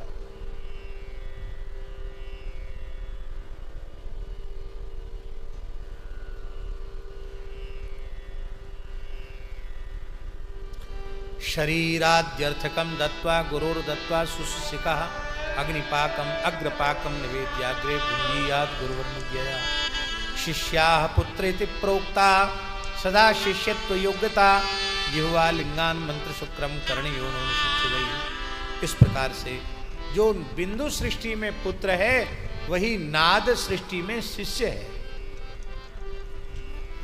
बोलो भक्तवत्सल भगवान की जय। इस प्रकार से यह भगवान शिव के विविध स्वरूपों का वर्णन किया और कहा कि इनमें पार्थिव लिंग के पूजन का विशेष महात्म्य है। जो 1 करोड़ पार्थिव लिंग का निर्माण करके उसकी विधिवत पूजन कर लेता है वह जीते जी मुक्ति को प्राप्त कर लेता है, ऐसा भी लिखा। निष्काम भाव से कामना होगी तो उस कामना की पूर्ति होगी। केवल संसार चक्र से छूटने का संकल्प लेकर 1.25 करोड़ मिट्टी के शिवलिंग बना करके यदि पूजन कर ले तो वह जीवन मुक्ति को प्राप्त करेगा, ऐसा लिखा है। कौन कौन से मंत्र से पूजन करना चाहिए, उन वैदिक मंत्रों का उल्लेख भी किया और भगवान शिव के ध्यान का उल्लेख किया। कामना भेद से अलग अलग संख्या में पार्थिव लिंग के पूजन का भी वर्णन किया और किस वस्तु की प्राप्ति के लिए क्या करना चाहिए इसका भी वर्णन किया। अब शिव नैवेद्य के संबंध में एक बड़ा सुंदर विचार यहाँ प्रस्तुत किया जा रहा है। बहुत ध्यान से सुने, सभी सनातनी हिंदुओं को यह बात बड़े भाव से और बड़े ध्यान से सुननी चाहिए। शिव नैवेद्य के संबंध में, शिवजी के प्रसाद के संबंध में। ऋषय ऊचु अग्राह्यम शिव नैवेद्यम इति पूर्वम श्रुतम वचः ब्रूहितं निर्णयम बिल्वो माहात्म्यम प्रसन्मुने। शौनकादि ऋषियों ने तीर्थराज प्रयाग की धरती पर सूत जी से पूछा कि हमने सुना है कि शिवजी को अर्पित जो नैवेद्य है, उनका जो प्रसाद है वह अग्राह्य होता है, उसे ग्रहण नहीं किया जाता है। इस संबंध में आप धर्मशास्त्र का विचार क्या है, इसका ठीक ठीक निर्णय सुनावें और बिल्व पत्र का महात्म्य बतावें। बिल्व पत्र की महिमा क्या है, क्योंकि बिल्व पत्र भगवान शिव को अत्यंत प्रिय है। ये बिल्व के महात्म्य का वर्णन करें। श्री सूत जी इन दोनों प्रश्नों का समाधान कर रहे हैं।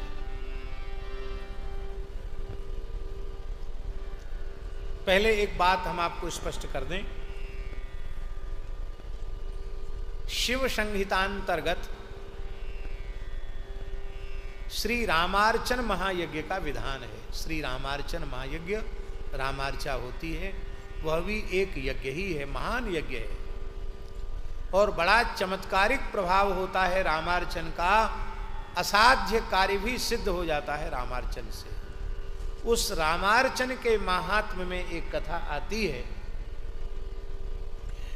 कि ब्रह्मलोक में ब्रह्मा जी महाराज ने रामार्चन महायज्ञ किया और उसका प्रसाद बांटने की सेवा नारद जी को प्रदान की। नारद जी प्रसाद लेकर कैलाश आए और उन्होंने भगवान शिव को रामार्चन का प्रसाद दिया। शंकर जी आनंद में भरकर नृत्य करने लगे और संपूर्ण प्रसाद पा गए। सती जी थी उस समय, पार्वती जी नहीं थी, सती जी थी, दक्ष पुत्री सती। तो सती जी स्नान के लिए गई थी, वो सखियों के साथ लौट के आ रही थी। उन्होंने मार्ग में नारद जी को देखा। नारद जी से पूछा, गुरु जी आप कहाँ से पधार रहे हैं? बोले हम भगवान शिव का दर्शन करके आ रहे हैं। तो कैसे आए? बोले रामार्चन का प्रसाद ब्रह्मलोक से लेके आए थे, जाओ जाओ तुमको भी मिल जाएगा प्रसाद, चले जाओ। सती जी आई, बोली प्रसाद लाओ हमारा। बोले बाबा, बोले हम तो भूल ही गए। कब क्या किया? बोले हम तो प्रेम में भर के पूरा ही पा गए, हमने तुम्हारे लिए कुछ भी बचाया नहीं, शेष नहीं छोड़ा। तो शिव संहिता में ऐसा लिखा है रामार्चन महात्म्य की कथा में कि सती जी ने रुष्ट होकर शिव जी को शाप दे दिया, आप हमारे हिस्से का भी प्रसाद खा गए, पा गए, हमको नहीं दिया, तो हम आपको शाप देते हैं, जो आपका प्रसाद खाएंगे वो कुत्ते की योनि में चले जाएंगे। कुत्ते हो जाएंगे। अब बहुत ध्यान से सुने हम क्या कहना चाहते, बहुत ध्यान से सुने, आगे इस पुराण की बात हम कहेंगे। ऐसा क्यों कहा सती जी ने? प्रसाद की एक मर्यादा है, और महाराज प्रसाद की मर्यादा यह है कि प्रसाद कभी अकेले नहीं खाना चाहिए, प्रसाद हमेशा बांटकर खाना चाहिए। रामार्चन के प्रसाद की तो बात है कि आपको एक लड्डू भी मिला है तो किसने किसी को आप उसमें से कुछ दो तब खाओ। तो आशय वहां कहने का यह है कि भगवान का प्रसाद जो बांट के नहीं खाता, अकेले खा जाता है, उसे कुत्ता होना पड़ता है, ये उसका मतलब है। हमारे पूज्य गुरुदेव भक्तमाली जी से किसी ने पूछा, बोले महाराज जी ऐसा लिखा है कुत्ता हो जाता है। महाराज जी तो बड़े विलक्षण समाधान करते थे। महाराज जी हंसने लगे, बोले कौन ऐसा बढ़िया सत्कर्म कर रहे हैं कि हम इंद्र महेंद्र बनेंगे, भजन तो कर नहीं रहे हैं, जीवन को नष्ट किए चले जा रहे हैं, तो सूकर कूकर ही बनेंगे। शिवजी का प्रसाद पाकर कुत्ता बनेंगे तो हवाई जहाज में घूमेंगे, हैं? 1.5 करोड़ 2 करोड़ की गाड़ी में बैठकर घूमेंगे, बढ़िया सावन लगा के नहाएंगे, दूध रोटी खाएंगे। ये तो हंसकर उन्होंने कहा। और दूसरी बात उन्होंने यह कही कि प्रसाद के संबंध में विचार क्या है, इसको ठीक से शिव पुराण को पढ़कर ही देख लेना चाहिए। अब शिव पुराण में क्या लिखा हुआ है, इस संबंध में हम आपको निवेदन कर रहे हैं। भगवान को निवेदित करके तुलसी दल प्रधा कर भगवत प्रसाद शिव जी को निवेदित करो और उस प्रसाद को पाओ, कोई संकोच की बात नहीं।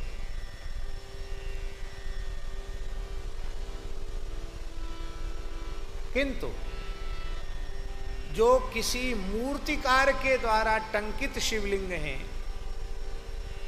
माने पाषाण से जिनका निर्माण किया गया है, उनको टंकित स्वरूप कहा जाता है। वो टंकित जो शिवलिंग हैं उसमें भगवान शिव के चंड नाम के गण का अधिकार है। किसका अधिकार है? चंडाधिकार है। भगवान शिव के एक गण है चंड, उनका नाम शिवार्चन के बाद लिया जाता है।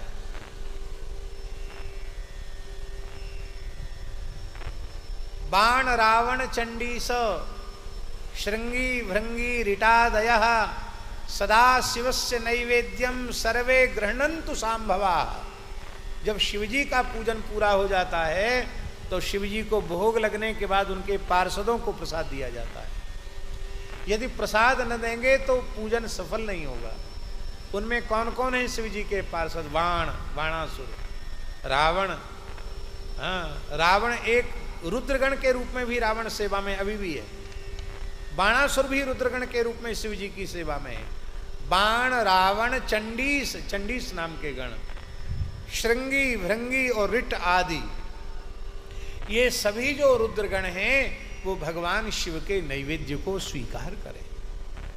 तो इनमें जो चंड नाम के गण हैं उन्होंने भगवान शिव, बहुत ध्यान से सुने, उन्होंने भगवान शिव की उपासना करके भगवान शिव को प्रसन्न करके वर मांगा कि आपको जो कुछ निवेदित किया जाए उस पर संपूर्ण अधिकार मेरा हो,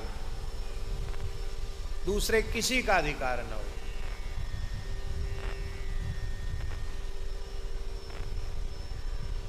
भगवान शंकर ने कहा ये तो कठिन है। क्यों?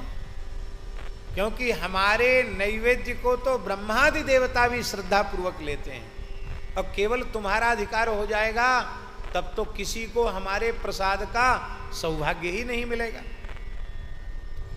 बोला नहीं, हम तो बस यही चाहते हैं, हमारा ही पूरा अधिकार है। होते हैं बड़े निष्ठावान, कई चेले भी ऐसे होते हैं, बोले गुरुजी की थाली पर तो हमारा ही अधिकार, हम किसी को एक कण नहीं देंगे उसमें से।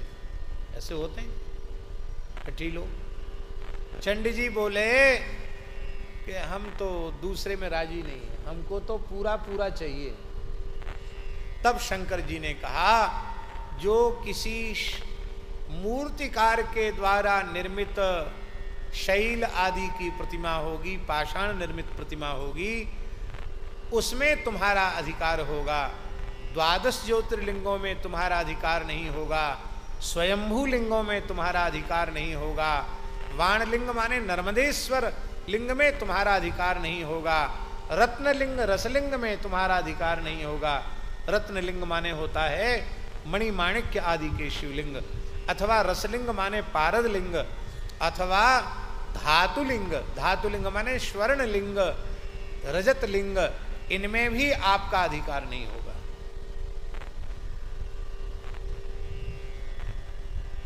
इनसे जो बच गया, अर्थात किसी मूर्तिकार के द्वारा बनाई हुई टंकित प्रतिमा शिवलिंग, उसमें तुम्हारा अधिकार होगा, और वह अधिकार भी तुम्हारे लिए होगा। किंतु जो शिव दीक्षा से युक्त लोग हैं वो उस प्रसाद को भी ग्रहण करें, उनको दोष नहीं होगा। किंतु जो शिव दीक्षा से युक्त नहीं है, अन्य दीक्षा जिन्होंने ले रखी है, उनको तो स्वयंभू लिंग अथवा वाणलिंग अथवा ज्योतिर्लिंग का ही नैवेद्य लेना चाहिए, सामान्य टंकित स्वरूप का प्रसाद नहीं लेना चाहिए। ये शिव पुराण में लिखा हुआ। अब एक और बात है कि भले ही आपके स्थान में टंकित शिवलिंग विराजमान है, पर भगवान को भोग लगाकर निवेदित कर दिया तो उसमें चंडाधिकार नहीं है, फिर तो वो भगवत प्रसाद है। और शालिग्राम शिलालग्न होने से, इसलिए महाराज जी कई प्राचीन शिवालयों में शालिग्राम को ऊपर पधराकर शिवलिंग के ऊपर तब पूजन होता है, हरिहरात्मक पूजन होता है। कई जगह ऐसी व्यवस्था है। आप पशुपतिनाथ जी गए हैं? पशुपतिनाथ जी में नेपाल गए ना, पशुपतिनाथ जी में भगवान पशुपतिनाथ का पूजन शालिग्राम जी के साथ ही होता है, आज भी होता है। उनके साथ ही उनका अभिषेक होता है, उनके साथ ही उनका स्नान होता है। इधर आसाम में शिवालय एक जगह है, वहाँ प्राचीन शिवलिंग है, वहाँ सब बहुत प्राचीन, हजारों वर्ष प्राचीन शालिग्रामों के साथ उनका पूजन होता है। इसका भी निरूपण ग्रंथ में लिखा हुआ है। बोलो भक्तवत्सल भगवान की जय। और शिवजी के नैवेद्य के बारे में लिखा है कि शिवजी के प्रसाद का दर्शन करने से पाप नष्ट हो जाते हैं, और कोई श्रद्धा पूर्वक शिव प्रसाद ग्रहण कर ले तो उसको करोड़ों करोड़ों गुना पुण्य की प्राप्ति हो जाती है। जो शिव नैवेद्य को मस्तक झुकाकर प्रणाम नहीं करता, शिव स्मरण पूर्वक उसे ग्रहण नहीं करता है, वो मनुष्य नारकीय है, यह भी लिखा हुआ है। शिव दीक्षान्वितो भक्तो महाप्रासाद संज्ञकम सर्वेशाम पिलिंगानम नैवेद्यम भक्तेच्छुवम। जो शिव दीक्षा से युक्त है वो सभी शिवलिंगों का प्रसाद ले सकता है, किंतु जो शिव दीक्षा से युक्त नहीं है, अन्य दीक्षा युजाम नृणाम शिव भक्ति रतात्मनाम, अन्य दीक्षा लिए हुए हैं पर शिव भक्ति भी करते हैं, ऐसे लोगों को शिव नैवेद्य भक्षण में कौन कौन शिव जी का पूजन प्रसाद लेना चाहिए। बड़ा सुंदर श्लोक है ये, विश्वेश्वर संहिता के 22वें अध्याय का 13वां श्लोक है, 13वां 14वां श्लोक। शालग्रामोद्भवे लिंगे रसलिंगे तथा द्विजाः पाषाणे राजते लिंग स्वर्णे सुरसिद्ध प्रतिष्ठिते काश्मीरे स्फाटिके रत्ने ज्योतिर्लिंगे सुसर्वसः चांद्रायण समं प्रोक्तम शंभोर नैवेद्य भक्षणम। एक शिवलिंग होते हैं शालिग्रामोद्भव लिंग। आप जाएंगे नेपाल में जहां शालिग्राम जी प्रकट होते हैं, दामोदर कुंड से शालिग्रामी गंडकी प्रकट होती हैं। शालिग्राम पर्वत है, मुक्ति नारायण क्षेत्र है। वहाँ महाराज जी शालिग्राम स्वरूप में शिवजी भी निकलते हैं। आपको सुनकर आश्चर्य होगा। अपने राम जब पहली बार गए, पहली एक ही बार गई हैं, अभी दोबारा नहीं जाने का अवसर मिला, तो गंडकी जी में स्नान किया। तो हमने गंडकी जी से प्रार्थना की कि यहाँ से शालिग्राम तो लेके जाएंगे ही, पर आप प्रसन्न होकर हमें भी कोई स्वरूप प्रदान करें। यद्यपि वहाँ तो जल तो ऐसा है कि बिल्कुल बर्फ से भी ठंडा है, क्योंकि हिमालय है, बिल्कुल ग्लेशियर पिघल के आता है। और हमको थोड़ी ठंड से तकलीफ भी हो जाती है, लेकिन फिर भी साधुओं का जल से प्रेम न हो तो काहे बात का साधु। तो आज भी नदी मिल जाए तो फिर हम जल्दी बाहर निकलते नहीं। तो वहीं संध्योपासन किया, खूब ठंडा जल था, बर्फ जैसा ठंडा। वहीं थोड़ा जब भी किया, शरीर सुन्न पड़ गया। और हमने गोता लगाया तो एक शिवलिंग, एक शालिग्राम हमारे हाथ में आए। वो आज भी हमारी सेवा में विराजमान है, बिल्कुल जलहरी शहत साक्षात शिव जी।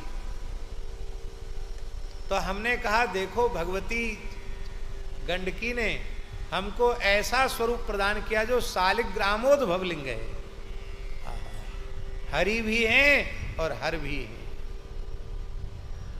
अभी भी हमारी सेवा में विराजमान, अति दुर्लभ स्वरूप है।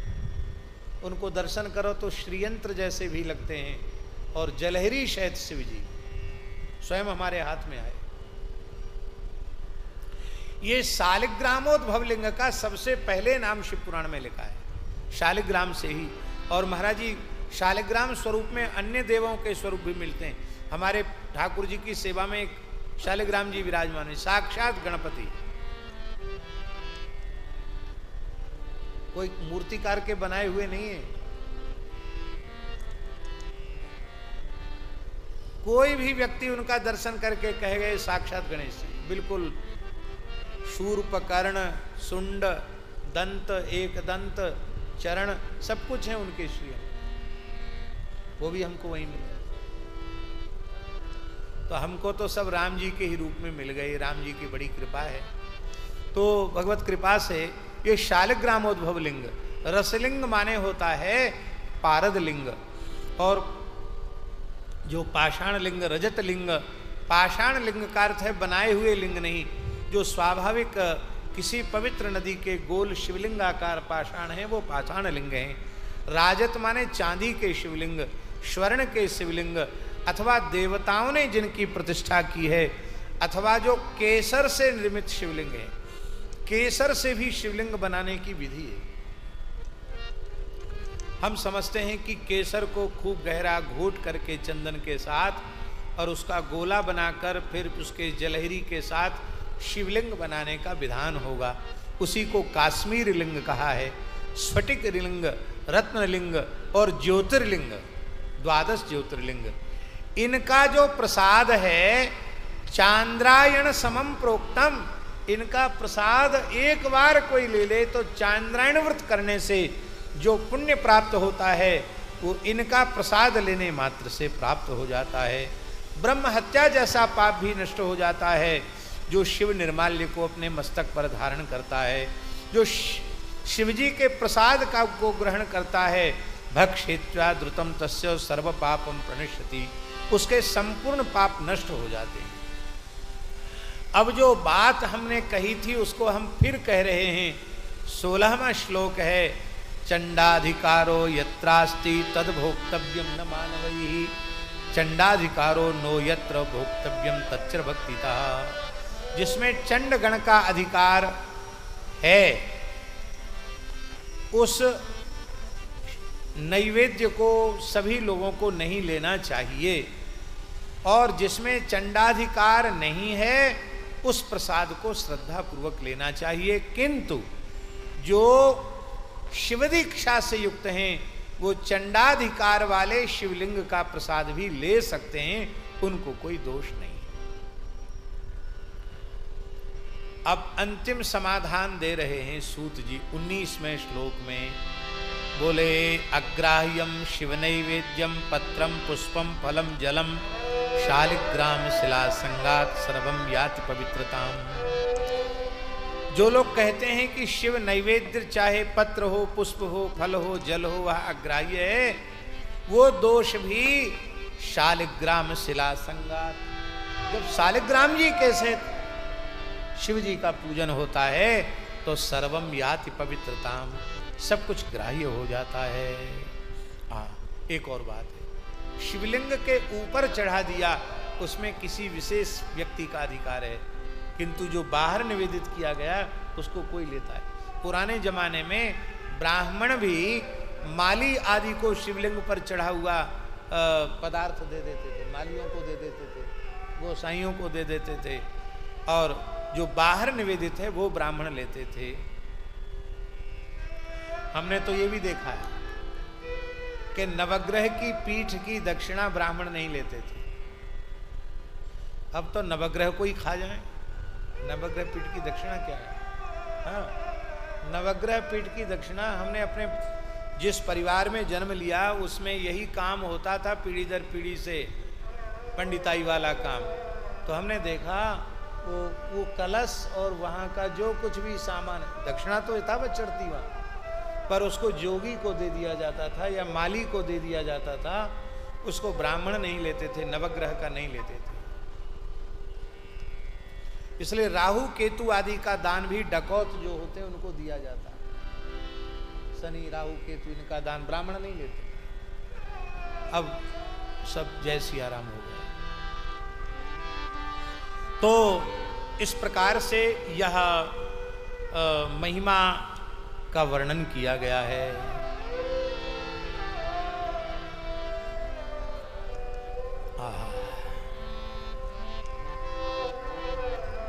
अब स्वामी जी सुन लें, आज हमको पीपल को प्रणाम करना था, तो एक जगह हम पीपल को प्रणाम करने गए। आज शनिवार है, आज धर्मशास्त्र में लिखा है पीपल के वृक्ष का स्पर्श अवश्य करना चाहिए। प्रत्येक हिंदू सनातनी को आज पीपल वृक्ष का स्पर्श, उसमें यदि देसी गाय का कच्चा दूध चढ़ावे तो बहुत अच्छी चीज़ है, नहीं केवल जल ही चढ़ा दे। और पीपल सबसे अधिक पर्यावरण का शोधक वृक्ष है, पर्यावरण को सबसे ज्यादा शुद्ध करता है पीपल। अन्य वृक्षों के नीचे रात्रि में आप नहीं रह सकते,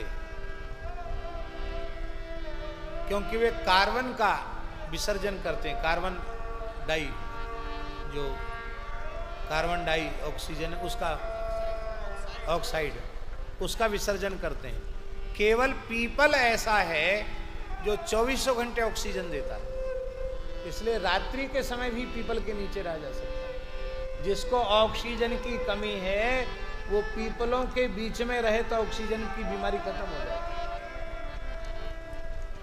झांसी में माताजी हैं वैद्यनाथ प्राणदा वाली, उनका चिकित्सा केंद्र है शतम जीवा। वहाँ उन्होंने एक पीपल का वन बनाया।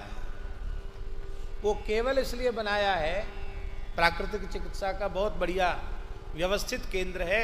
हम भी 2 बार 3 बार वहाँ रह आए, बहुत अच्छा है।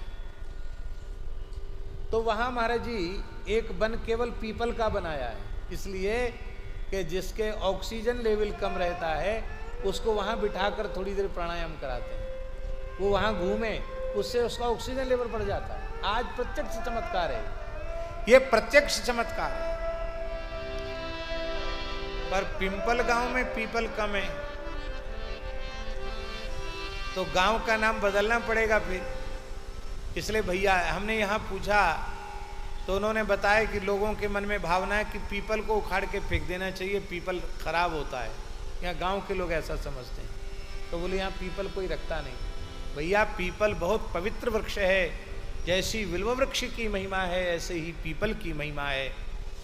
शनिवार के दिन लक्ष्मी जी के सहित नारायण पीपल के नीचे सूर्योदय से सूर्यास्त तक विराजते हैं। इसलिए जो 4 परिक्रमा शनिवार को पीपल की करता है, जल चढ़ाता है, साष्टांग प्रणाम करता है, माताएं पंचांग प्रणाम करें, पुरुष साष्टांग प्रणाम करें और पीपल का स्पर्श करें, वे हजारों जन्मों में भी दरिद्र नहीं होते हैं, कभी उनके घर से लक्ष्मी का अभाव नहीं होता।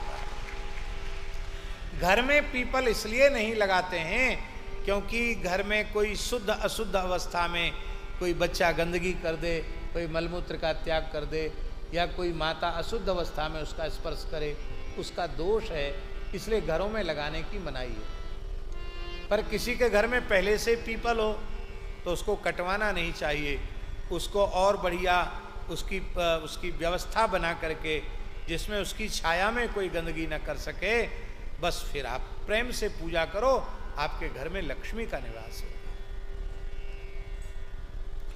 पद्म पुराण में लिखा है 100 पीपल के पेड़ लगा दे तो उसके कुल में कभी दरिद्रता नहीं आती, खानदान में पीढ़ी दर पीढ़ी में कभी दरिद्रता नहीं आती। तो एक पीपल मंगा लेना, हम आश्रम में एक पीपल लगा के जाएंगे, जब जाएंगे तो एक दिन पीपल लगा के जाएंगे जिसमें हम जब द्वारा आएंगे तो हमको इधर उधर न जाना पड़े, हम आश्रम में पीपल का स्पर्श कर लें, ठीक है। तो आप लोग भी अपने खेत में, खलिहान में जगह जगह पीपल लगाओ। पिंपल गांव है, इस गांव के नाम को ठीक रखो, नहीं तो सब गड़बड़ है, हैं। पिंपल गांव में पीपल कम मिले ये ठीक नहीं है, इसलिए भैया खूब पीपल लगाओ। पीपल कोई बहुत पवित्र वृक्ष है पीपल।